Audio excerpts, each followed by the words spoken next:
Bonjour à tous et bienvenue sur un nouvel épisode d'Avenir. Ce podcast créé par la société Télescope va vous faire découvrir des acteurs du changement. Ces personnalités exceptionnelles ont toutes un point en commun, elles ont une vision très précise de l'avenir. Ces hommes et ces femmes sont visionnaires dans leur société, leurs idées et leurs projets. Dans ce podcast, nous allons donc décortiquer leur parcours personnel et professionnel, leur histoire, mais aussi et surtout essayer de comprendre comment ils comptent changer demain.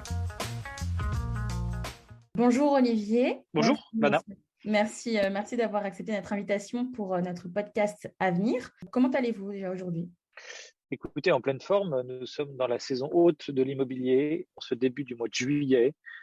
Il fait beau, le marché est actif et nos équipes sont fort bien occupées. Super. On va aller d'ailleurs en détail dans tout ça au cours du podcast. Nous allons faire un bond dans le passé pour essayer d'en apprendre un peu plus sur vous, sur votre histoire, dans l'environnement dans lequel vous avez grandi. Donc, premièrement, est-ce que vous pouvez nous parler de votre enfance ?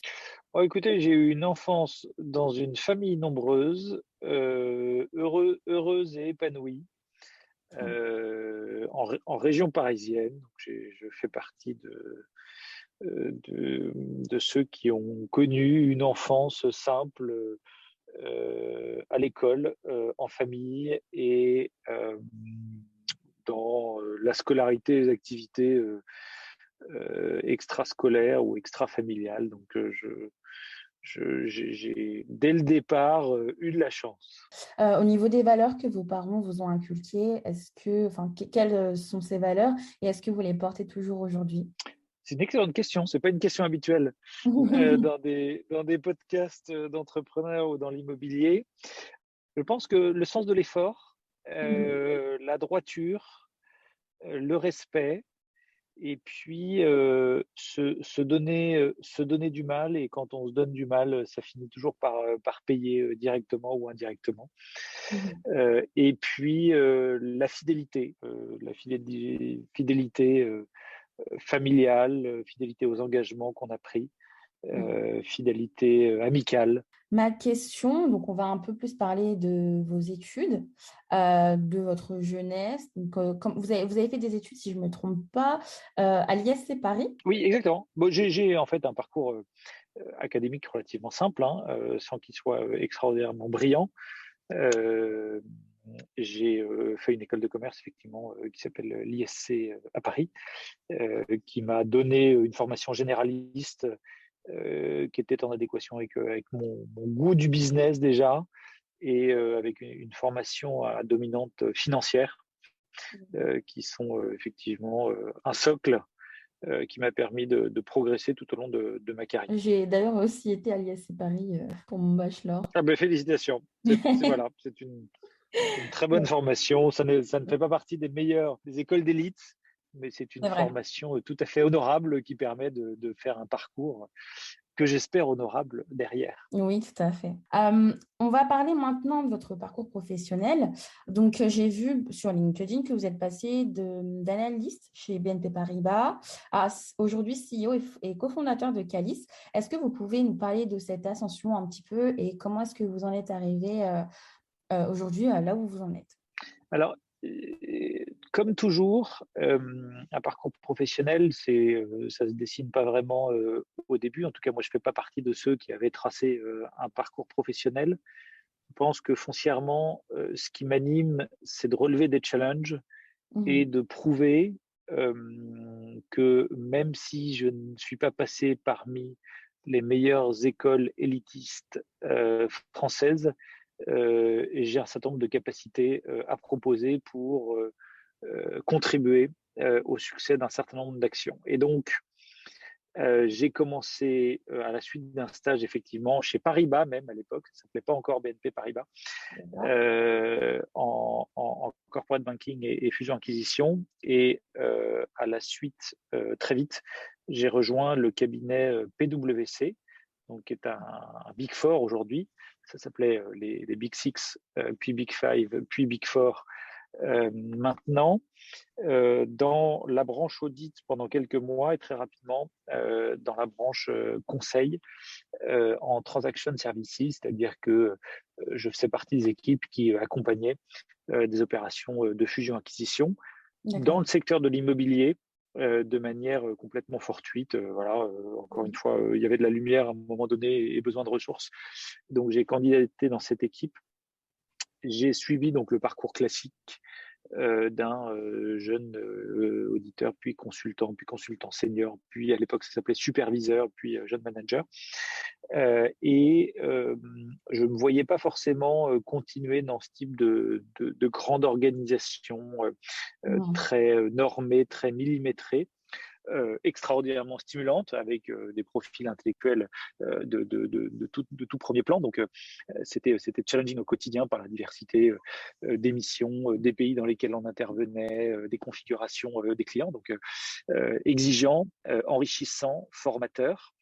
Mais je ne me voyais pas devenir associé et attendre les années et faire partie après d'un bataillon, parce que ce sont des bataillons d'associés, même si encore une fois, ils sont tous extraordinairement méritants par leur parcours. Et donc, j'ai rencontré par des activités personnelles un entrepreneur qui s'appelle Charles Becbédé et que j'ai rejoint. À l'époque, ça ne s'appelait pas encore Startup Studio, mais finalement, c'est un peu ce qu'il avait construit autour de lui avec une équipe de jeunes ambitieux et volontaires pour créer des nouvelles entreprises sur des idées qu'il avait ou qu'on lui avait proposées. Et donc, j'ai démissionné de PwC pour le rejoindre et contribuer, participer, lancer un certain nombre de nouvelles activités dans des secteurs très variés comme les détecteurs de fumée pour l'habitation résidentielle, comme le renseignement téléphonique à l'époque, les fameux 118-218, comme les coffrets cadeaux, puis le financement de PME à travers Audacia, l'agriculture en Ukraine à travers Gravitation. Donc tout un tas de projets, certains ont marché, très bien marché, d'autres un peu moins bien, d'autres ont complètement foiré. J'allais vous demander, dans justement ces projets qui n'ont pas forcément marché, qu'est-ce que vous en avez retiré de positif et comment est-ce que vous êtes allé de l'avant? Ce que j'en retire de positif, c'est qu'on a beau avoir une idée de départ, ça se déroule jamais. Donc, c'est la capacité d'adaptation, la capacité à saisir des opportunités, la capacité à lire des évolutions de marché qui est extrêmement importante. Et finalement, avec optimisme, avec adaptabilité, l'essentiel, c'est de se lancer, de lire effectivement des opportunités. Et ce que j'en retiens, c'est que fondamentalement, il y a toujours 3 étapes dans la construction d'une entreprise ou dans un projet, que je résume de manière assez symbolique. La première année, on découvre un marché, on explique aux acteurs en place que on a une vision bien plus puissante, bien plus profonde, bien plus en rupture que la leur, et donc on va expliquer à ces acteurs en place comment ça va se passer finalement. La deuxième année, on se confronte à la réalité, donc on comprend un peu mieux pourquoi le marché est organisé comme ça, les acteurs fonctionnent de cette manière-là. C'est là où on se prend les premières difficultés, ou j'allais dire les premières portes, entre guillemets, dans la figure. Et puis il y a la troisième année où on a trouvé son angle, son trou de souris, son positionnement.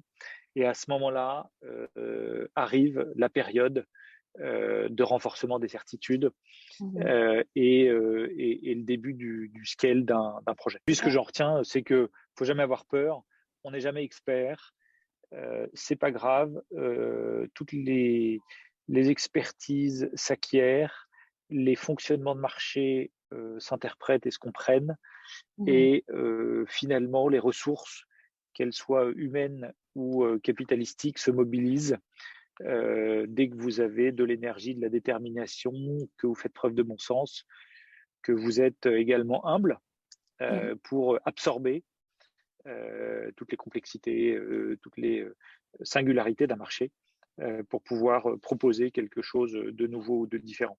Et puis, la dernière valeur que j'en retiens, c'est que par définition, un entrepreneur, c'est quelqu'un d'un peu orgueilleux, puisqu'il considère qu'il va mieux faire que les autres, Mhm. que tous ses prédécesseurs, et donc il faut quand même avoir un petit peu d'orgueil, qui est un moteur Oui. très important, Mhm. s'il n'est pas trop mal utilisé pour aller de l'avant, pour ce que je dis toujours, décoller les haltères du sol et puis les lever vers le ciel. Et imaginons que demain, un jeune étudiant ou autre vienne vers vous et qui justement voudra devenir entrepreneur. Quel conseil vous lui donneriez que vous n'avez pas eu avant et que vous auriez aimé qu'on vous donne? Oula, j'ai pas vraiment de conseils à donner. Je pense que ce qui est important, c'est de vraiment d'écouter son fort intérieur. C'est d'abord une envie, Mhm. mais finalement, je il y a pas de bonne configuration, il y a pas de conseil magique, il y a pas Mhm. de schéma qu'il faut suivre. Alors, même si sur LinkedIn, dans les podcasts, dans les bouquins, tout le monde vous Oui. donne des grandes leçons sur comment faut faire, qui faut Mhm. être, quels sont les ressorts, etc. Franchement, moi, j'en sais rien. Je suis pas prof de management et je suis pas donneur de leçons. Mhm. Ce qu'il faut juste, c'est avoir envie, être prêt à se battre, avoir de la force intérieure parce que c'est dur, parce Mhm. que il faut motiver et il faut être le plus motivé de toute la bande, parce que si ça se déroulait simplement, ce ne serait pas créateur de valeur. Et finalement, il y a plus de créateurs que d'entrepreneurs qui ont du succès. Mhm. Donc, il faut y aller, il faut avoir un petit bagage, que ce soit de l'expérience, de la compétence, quelques sous de côté. Bref, il faut être relativement libre parce que ça prend toujours plus de temps et c'est toujours plus difficile que prévu. D'accord. Et selon vous, quel est l'aspect, on va dire, le plus compliqué en tant qu'entrepreneur ou qui peut parfois être difficile à affronter, on va dire? En fait, l'entrepreneur au début, c'est un vendeur. Il a une Mhm. idée, il faut qu'il la vende, parfois avec peu de preuves au début. Mhm. Et donc, ce qui est dur à encaisser, comme pour tous les vendeurs, c'est que vous avez beaucoup plus en proportion de non que de oui, c'est super, c'est formidable, je vais te suivre, je vais t'acheter, je vais te faire confiance, je vais te rejoindre, etc. Donc, vous terminez la journée ou les premières journées, alors Dieu merci, ça va de mieux en mieux avec les années Mhm. et les preuves que vous apportez, mais au début, c'est vrai que voilà, vous faites 6 ou 7 rendez-vous dans la journée, vous avez eu 6,5 ou 6,9 non. Mhm. Faut se relever à la fin de chaque rendez-vous parce que d'un rendez-vous à l'autre, c'est jamais la même configuration, c'est jamais le même interlocuteur, c'est jamais le même besoin, c'est jamais la même lecture des opportunités du marché. Et donc, il faut être en capacité d'écouter quand même le pourquoi des refus ou des challenges ou des doutes qui ont été émis. Et puis, il faut inlassablement recommencer. C'est vrai qu'on retrouve aussi cet esprit de ténacité dont vous parlez au début, d'efforts à fournir. C'est très intéressant. Et du coup, maintenant, je vais vous demander de parler justement de votre entreprise, donc Calis. Est-ce que vous pourriez présenter Calis? Oui, alors Calis, c'est ma troisième entreprise. D'accord. Euh, notre métier, donc je suis associé avec un entrepreneur de la tech qui s'appelle Jérémy Girard. Mhm. Et nous avons cofondé Calis il y a un peu plus de 2 ans et demi maintenant, dans l'univers de l'immobilier et dans le métier spécifique de la gestion locative. Donc, basiquement, notre métier, c'est de représenter des propriétaires bailleurs qui disposent de patrimoine immobilier locatif, principalement résidentiel, même si on ne fait pas que ça, et donc de mettre en location leurs biens et d'en assurer la gestion administrative, technique, comptable, l'interface avec les propriétaires, les locataires, les syndics quand ceux-ci sont en copropriété, et puis un certain nombre d'acteurs qui interviennent dans la vie d'un propriétaire bailleur. Et au niveau de votre activité, vous n'étiez de base pas dans le secteur de l'immobilier. Qu'est-ce qui vous plaît aujourd'hui dans l'immobilier? Tout à l'heure, vous avez dit que l'immobilier se portait très bien en France. Est-ce que vous pouvez nous parler un petit peu plus de cette vision? Oui, alors l'immobilier a été toujours chez moi plus une marotte qu'une expertise. J'ai, comme je vous l'ai indiqué, chez PwC, œuvré pas mal dans le secteur de l'immobilier. Euh, Avant de créer Caliz, j'étais cofondateur et dirigeant d'une société de conseil en stratégie, en transformation digitale, pardon, qui s'appelait Ecosys, qui s'appelle D'accord. d'ailleurs Ecosys. Et on est intervenu pour un certain nombre d'acteurs dans le monde de l'immobilier, dans le monde de l'énergie. Donc j'avais une lecture du marché, des acteurs, des positionnements. Et donc, quand j'ai créé Ecalise, je me suis finalement rappelé un certain nombre de missions que j'avais fait pour ces acteurs, D'accord. ou de due diligence stratégique, ou d'analyse d'acteurs ou d'opportunités de marché. Et donc, j'avais identifié la gestion locative comme étant un secteur qui souffrait de deux choses. Un, euh, finalement, c'est pas très original, mais c'est encore vrai aujourd'hui. Mhm. La digitalisation n'est pas encore arrivée, ou très peu, dans cette industrie. Mhm. Ça s'est un peu amélioré à la faveur du Covid et des confinements, mais c'est encore assez embryonnaire. Et donc, en apportant un certain nombre de technologies et de savoir-faire et de révision de process métiers que Jérémy et moi avions pu connaître dans d'autres industries, Mhm. donc ça, c'était la première base. Deuxièmement, que les logiciels actuellement utilisés par les professionnels étaient, je vais être respectueux, un peu anciens, pas Mhm. très ergonomiques, et assez peu performants et très peu ouverts vers l'extérieur, Mhm. voire pas du tout, voire complètement pas du tout. Et puis, troisièmement, que si on voulait apporter plus de conseils, plus de transparence, plus de réactivité à nos clients, Mhm.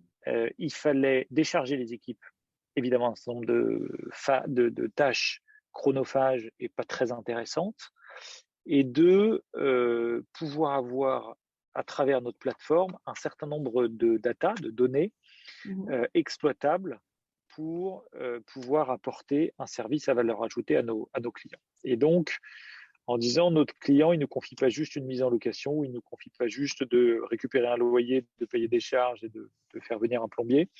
Il nous confie aussi un patrimoine qui a une valeur significative. N'importe quel bien immobilier locatif aujourd'hui vaut plus de 150 000 euros en gros. Donc c'est quand même un patrimoine relativement significatif, surtout quand vous avez des clients qui vous en confient plusieurs. Et donc d'aller plus loin que simplement l'exécution du mandat classique prévu par la loi Hoguet historiquement. Il y avait beaucoup de valeur à apporter à nos clients. D'accord. Au niveau de l'ancienneté de votre entreprise, donc ça fait 2 ans et demi que vous avez créé Calice. Comment est-ce que s'est passée la création de votre entreprise avec votre associé? Puisque peu après, si je ne me trompe pas, il y a eu le Covid. Oui, on a lancé le service Caliz le 10 mars 2020. C'est-à-dire que D'accord. nous avons eu 6 jours dans le monde pré-confinement. Euh, et en fait, on a décidé de tout mener de front. Un, de construire notre plateforme de gestion. Donc, dès le départ, on a recruté une assez grosse équipe, parce qu'on finançait ça sur fonds propres, une Mhm. assez grosse équipe de développeurs. Et D'accord. puis, on a été, une fois qu'on avait un début de plateforme, chercher un certain nombre de clients, d'abord particuliers, et puis après des partenaires.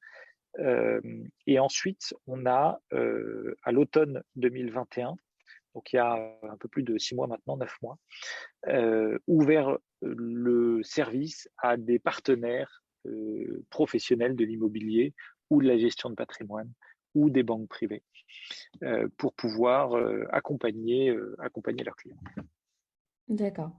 Je parlais d'un aspect un peu plus, on va dire, humain, collaboratif. Ma question est, vu que vous êtes associé aujourd'hui, comment se passe au quotidien le travail justement avec l'autre cofondateur de Qualys? Comment est-ce que vous travaillez en équipe? Alors, c'est très facile Mm. pour deux raisons. La première, c'est que avec Jérémy, nous avons chacun, dans des vies précédentes, créé des entreprises. Et D'accord. quand je dis créer, c'est créer, développer et revendu. Donc, en ayant connu tout le cycle ou le cycle complet. Donc ça, c'est la première chose, c'est que du coup, on est un peu plus expérimenté sans doute que certains, un peu moins foufou, un peu moins déstabilisé par un certain nombre de situations. Mhm. Et on a déjà eu des associés, on a déjà rencontré des situations, et donc on est probablement plus souple, plus compréhensif mutuellement que d'autres. Et donc, comme on a notre âge, hein. Moi j'ai 44 ans, Jérémy a 40 ans. Mhm. Donc c'est vrai que voilà, on a eu la chance d'avoir pas mal d'expériences et qui, pour plusieurs d'entre elles, ont bien tourné. Ouais. Deuxièmement, on a des compétences très complémentaires. D'accord. Jérémy s'occupe du produit. C'est un ingénieur tech Mhm. avant toute chose, complété par une expérience entrepreneuriale assez successful dans les fintech. Et donc, du coup, est passionné, lui, d'immobilier, mais vraiment euh, dans des expositions personnelles extraordinairement fortes. Mhm. Euh, et donc, moi, je suis plutôt l'homme des idées, l'homme du business, l'homme des finances, euh, l'homme des clients. Voilà, donc on a des regards très complémentaires et finalement avec de l'expérience, de la bienveillance Mhm. et maintenant je peux dire de l'amitié, on s'en sort, je pense, très bien. D'ailleurs, j'allais vous demander, est-ce que vous vous connaissiez avant ou est-ce que vous vous Pas êtes... du tout, D'accord. pas du tout. Nous avons été mis en relation avec un ami commun, mais Mhm. avant de lancer le Calize, on ne s'était jamais parlé. D'accord. Et ben, au final, ça fait un très beau résultat. Je vais vous poser justement la question concernant aujourd'hui euh, le marché immobilier en France. Quel regard est-ce que vous y portez et pour vous, euh, comment aujourd'hui se porte l'immobilier en France, que ce soit la gestion locative ou l'immobilier en général? Alors, le marché de l'immobilier résidentiel, parce que c'est celui que je connais le mieux, je ne sais pas s'il se porte bien ou pas bien, il est en tout cas extrêmement dynamique, que ce soit en résidence principale, que ce soit le marché locatif. Euh, et il y a de plus en plus euh, de biens, donc le parc augmente, même si c'est pas assez, il augmente. Euh, il y a de plus en plus d'investisseurs volontaires pour entrer ou s'exposer davantage à ce marché locatif. Il y a de plus en plus d'acteurs qui se créent, qui se développent pour adresser ce marché dynamique. Donc on est effectivement dans une logique assez effervescente. Et puis on a, et c'est un peu plus récent, depuis je dirais une grosse année, 18 mois peut-être, un intérêt de plus en plus important marqué par des fonds d'investissement Mhm. pour ce secteur des PropTech. Donc on a la chance d'être dans un marché dynamique, porteur, offrant des opportunités, suivi de plus en plus d'investisseurs, financiers j'entends, mais également industriels. Et donc, je pense qu'on est au bon moment, au bon endroit pour saisir des opportunités, pour créer des structures successful, pour apporter et profiter d'un certain nombre de briques. Moi, je Mhm. suis toujours émerveillé parce que on passe beaucoup de temps effectivement à faire de la veille. Et quand je découvre toutes les briques, toutes les solutions, toutes les sociétés de services qui sont créées, qui viennent compléter, qui viennent améliorer un bout de la chaîne de valeur, et je trouve ça assez génial, ce qui rend du coup, nous, notre métier d'agrégateur finalement de solutions pour accompagner des clients investisseurs locatifs de plus en plus facile et qui ouvre un champ des possibles de plus en plus important. Vous parliez d'être au bon endroit au bon moment et ça va faire une bonne transition avec ma question qui est un peu plus philosophique. Quelle est votre plus grande fierté aujourd'hui, que ce soit personnelle ou professionnelle? Bon, je n'ai pas une grande fierté que je mets au pinacle, mais la grande fierté, c'est de se dire que on n'avait pas complètement tort de se lancer, de prendre la problématique comme ça Mhm. et de construire les solutions qu'on a construites au profit de nos clients. Le deuxième élément, c'est, sans forcément mettre un ordre d'ailleurs d'importance dans ma réponse, c'est d'avoir aujourd'hui 35 collaborateurs, Mhm. d'avoir créé 35 emplois, d'avoir des équipes hyper motivées, très différentes, très complémentaires, très bienveillantes. Et finalement, ça, c'est un moteur pour un chef d'entreprise assez exceptionnel. Et puis, troisièmement, c'est d'entendre des professionnels ou des clients assez exposés au monde de l'immobilier qui nous disent, qui nous font des retours en disant: ah ouais, c'est vraiment bien ce que vous avez fait. Mhm. Cette fonctionnalité, cette manière de répondre aux clients, cette transparence, cet indicateur de performance. Et ça, évidemment, c'est un moteur assez puissant, c'est sûr. Et du coup, je vais commencer par vous poser des questions qui sont un peu plus tournées vers le futur, puisque comme vous le savez, notre podcast s'intitule Avenir. Donc après nous avoir parlé de votre plus grande fierté aujourd'hui, quels sont les projets, toujours personnels ou professionnels bien sûr, que vous aimeriez accomplir dans les prochaines années? Oh bah Dieu merci, j'en ai pas la liste exhaustive aujourd'hui parce que sinon ça serait trop triste. Mais évidemment, continuer à développer Kelly's, c'est-à-dire étendre son nombre de clients, étendre le panel de services proposés à ses clients, faire croître les équipes, toutes les équipes, Mhm. y compris dans un certain nombre de géographies. Donc, c'est la poursuite, pas forcément d'ailleurs de la croissance, mais de faire grandir en fait ce qui était un bébé au début et ce qui devient un grand enfant ou un jeune adolescent. Et donc, d'accompagner cette croissance, de faire venir toujours plus de talents autour de nous, autour de Jérémy et nous et toute l'équipe qui est là, qui se mobilise, qui croit en nous et qui apporte énergie, vitalité, regard différent.